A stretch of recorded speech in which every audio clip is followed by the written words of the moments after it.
A really cool way to use the personalization cards is in that of a marketing automation scenario. So basically what you do there is that you would actually forget about the segments for a little while, because really the insights that matter the most in marketing automation would be a moment of truth. So looking into the different phases of the customer lifecycle. So in this case, I'll be looking into, for instance, the attract part of it, the convert part, the develop part, where you're developing the customer relationship, maybe trying to retain the customers or ultimately win them back. Plus, in turn, of course, also the custom moment of truth that you in your team put together when you did the exercise of going from the gross list of all the different cards and the categories into the net list. All right. So basically what you do is that then you, together with your team, you'd look into all these moments of truth as a source of inspiration.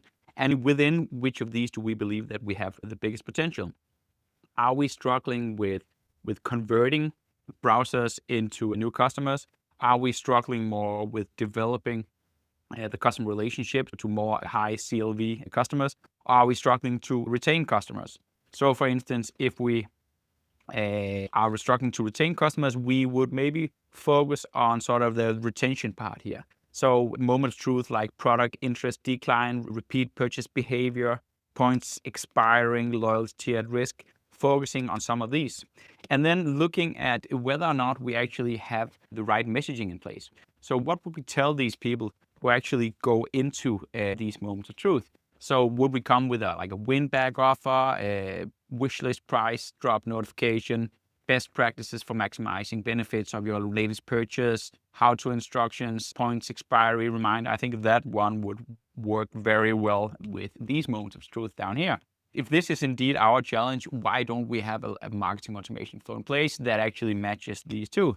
And maybe if points are expiring and I could actually use them to sort of top off or pay for half of a new purchase, then obviously it would be a good idea to look into what would the content feeds be that could actually make me buy something again. So are we talking about a gift inspiration in the form of articles that sort of help me spur my imagination, maybe use these points to make a loved one happy? Could we look into whatever is back in stock or products that I could be maybe wishing to replenish, with all kinds of different recommendations to make this happen?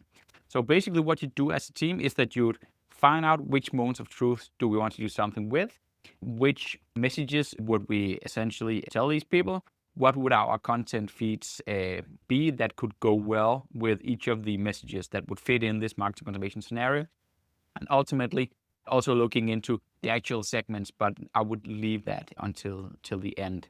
So that's a way of using the cards to generate loads of new ideas for marketing automation use cases.